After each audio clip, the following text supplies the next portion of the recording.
On this episode of ResiWeek, ISE 2022 registration is now open, and the Women in Consumer Tech Awards. All this and more on this episode of ResiWeek. The network for the AV industry. What are you listening to? This is AV. This is AVNation. This is AVNation. This is ResiWeek, episode 298, Nominate, Dominate. Support for AVNation is brought to you by Peerless AV, driving technology through innovation. Welcome to this episode of ResiWeek. This is your weekly roundup of all the latest news and stories for the residential AV industry. I'm your host, Matt D. Scott for AVNation.tv. And this week, I'm pleased to be joined by two of my favorite people. First, we have Jamie Breezemeister. She is the CEO and boss lady at Integration Controls. How you doing, Jamie? Doing very well. How are you, sir? I am doing fantastic. Then coming to us from the Snowbelt, Katie McGregor-Bennett. She's the president of KMB Communications. How you doing, Katie? Doing fabulous. Cannot complain. I'm jealous of the snow. Yeah. If you couldn't. I know. But all this does is it's pointing to a really good snow season. And for those of us who like to play on the snow, they're telling us we're getting it in October. Which, if we get actual snow in October, I'll be super happy. I'm sending it your way. Snow. I love it. Well, it all comes my way. Well. It either starts my way or ends my way. Either way, if there's snow, I get it. All right, let's kick this off talking about snow, kind of, with a story about February. ISE 2022 registration is now open. This comes to us from CE Pro. ISE is returning, or kind of starting in Barcelona, Spain, in February the 1st through the 4th for the biggest. Typically the biggest AV show in the world. As I said, they've opened registration, and last year they kind of held sort of something in Barcelona, but it was, stop smiling, Katie, it was very, very small. It got lambasted a little bit. Jamie, when you see this is, again, it's another big show. This is typically when they announce the registration's open. CES registration is open. There's nothing surprising about this. This is just the timeline of when these things happen. That being said, this is being announced just as there's a lot of, shall we call it, kerfuffle over Avixa holding Infocom in Orlando next month, this month. Whenever that is. I don't want to say is this too soon, but is this something that anyone in North America necessarily should be paying attention to yet? Or are we still in a wait and see as far as ISE? I think if for those that are planning to go or that traditionally plan to go, certainly plan, but buy traveler's insurance just in case, because I just don't think that we've seen the end of this yet. I really don't. And, in the article it mentioned 700 companies have committed to exhibit. Prior to this filming, we're like, well, how many typically go? Those are just the ones that have announced that they're going for sure. Mm-hmm. And as we saw with CEDIA Expo, it fell apart kind of last minute. So,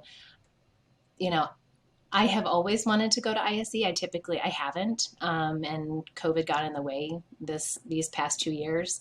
I didn't expect to go this year, and I'm certainly not planning on it. But for those that do, I think traveler's insurance is a good thing. Yeah, it's always a good thing. I never right. undervalue the value of insurance. It's great. Katie, I'm trying to not be negative about this. Good. But B, I'm also optimistic about it. What is your thought? What is your feeling? What are you hearing on as of today, where it stands? I understand that most North Americans can likely go and come back with limited issues. There's still a lot of issues, but limited travel issues. But there's still a lot of potential for increased restrictions more so than likely decreased restrictions. And there's that whole thing about this possibly just being another year of a localized European show only, with the exception of maybe some diehards that head over. What is your take on this? Do you expect this to be another year of, kind of localized shows?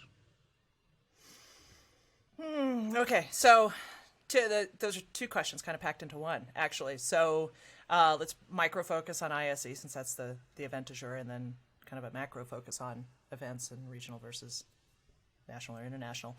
I think as we sit here today in October, looking at an event in early February, as ISE is currently scheduled to be in Barcelona, Katie's crystal ball is a little murky, merely because we're still in the middle of this, like Jamie said, and there's still so much yet to play out, right? And part of what has to play out isn't just what's going on with the virus and the variants. It is, and how do we return to mass travel, mass shipping of merchandise on a timeline that cannot miss? How do we get people in and out in mass of a building of a facility, and making sure that those who have contracted the virus or a variant of it aren't bringing that gunk into the facility on that day? And in that, there's some things there's a long-term calendar, and some of those, the last one, there's a nanosecond timeline. And I think it's asking a lot of show management and honestly of society to try to have this figured out just yet in such a way that return to what we consider normal, and an event like ISE, I don't see it happening. And again, this is Katie's crystal ball, and it is a little murky. Much can change. We still have a ton of time before then. But if we're looking at what do we need to do to start planning and scheduling, even early in the first quarter, such as it is, I think that's a very challenging conversation to have. I think the bigger scope is just, as looking at it from an attendee, can you go and attend a show like this and do so safely? I think that there are ways to reduce the risk, for sure. And I think as long as, you're okay wearing a mask because everybody else is, and the greater good and all of that, I think obviously you can certainly do an event like this with reduced risk. International travel on top of it all, to me, seems more complicated than ever. And those complications become significant when you're talking about an employee or a business owner. Myself, I'm a small business owner. I support brands, so I've got a foot sort of firmly planted in two places here. As a small business owner, can I afford to go and travel and to get sick, to come down with the worst of the complications? That's something that I have to take a look at. I can't. Not that KMB wouldn't run without Katie, but it is Katie McGregor Bennett is what KMB stands for. So it is kind of hard if Katie isn't 100%. So I have to put a very strong consideration on that. Now, my professional life for supporting brands at events like this, will the show go on without me? Sure. Will the exhibitors have as strong a media presence without somebody like me there on foot, in place, working the show like we do? No, and that's not just me. So it's for a number of reasons. We don't have the same attendees. We don't have the same people in the booths, the subject matter experts. Brands are taking fewer people to these exhibits. So I think just the whole thing is we're not ready to go back to what that normal used to look like. So what does it look like then as a regional event? I'm all for it. And I just, kind of shifting gears away from ISE, I said kind of the micro and then the macro. I think the macro view is regional events are awesome. And regional events are what we need right now. And I think if you look at the feedback from those who have gone and done regional events, both from the brand and the attendees perspective, it's a much richer experience. It's a much stronger potential ROI if you work it. But if you're a brand that just goes and works a regional show with your head in your phone and you don't look up, or you've got your back to the aisle, no event is going to be great. So kind of the last part, and what you always get when you ask me a question like this is, so what do you do to make the most of it? Work the damn show. If you're going to go, work it. And to promote as you can, be on social media, be as present and available with your audience as you can be, but then also understand that there's a conversation after the place that has to continue. So how are you going to be able to support that? And I think that all of those types of considerations under the new normal go into this. So that's a really long-winded answer, but that's, just kind of how I look at how I look at these things. It's not, we can't just come onto a podcast like this and go, yeah, this show's going to suck. We shouldn't go. That's Yes, we horribly can. irresponsible. We totally can. They do it on AV Twitter every weekend. AV Twitter every Stop. weekend. I know. I know. can name So the there you people that do. go. And I'm not one of them. No. And I like some of my Brit friends that, I've said too much. But he probably doesn't listen to the show anyway, so we're good. One of the things that I'm very curious about is everyone keeps talking regional events. And Jamie, you're in a region where I'm assuming, I'm going to make a very large assumption, that St. Louis is big enough to warrant local events for most manufacturers, or at least some manufacturers. Whereas Katie, and obviously I realize that you're not an integrator, but where you are, you're probably never going to get a local show. I'm in a city that is 500,000 people, and I almost never, I barely get a rep, let alone a local show. So every time I hear someone, and I don't necessarily disagree with you, Katie, I always want to bring this point up.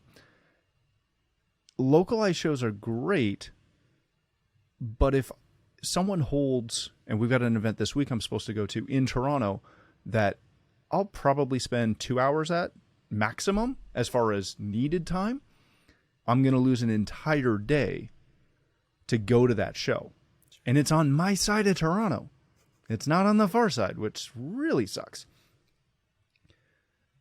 What's the delta between the benefit of the local shows, getting more interaction and all this other jazz, but that's still really, in my mind, only is super effective for companies that are located within maybe 45, 60 miles, 100 kilometers of those big, maybe 15 metros in North America? Am I wrong on that? Well, you made a statement about how, like, we're in St. Louis. We should have had some kind of regional show, and yet we have not. The closest where's the regional? Like, where's the big regional for you? I'm thinking of a CEDIA Tech Summit, for instance. And Okay. for instance, I think the closest one was in Texas, or How close is that? 12-hour drive. I mean, yeah. Yep, no. And so when I think of regionals, I think we should probably like give it a term or some kind of like, boundary. Regional to me would be within a day drive. I could go experience the event and then likely be home, so without having to stay overnight.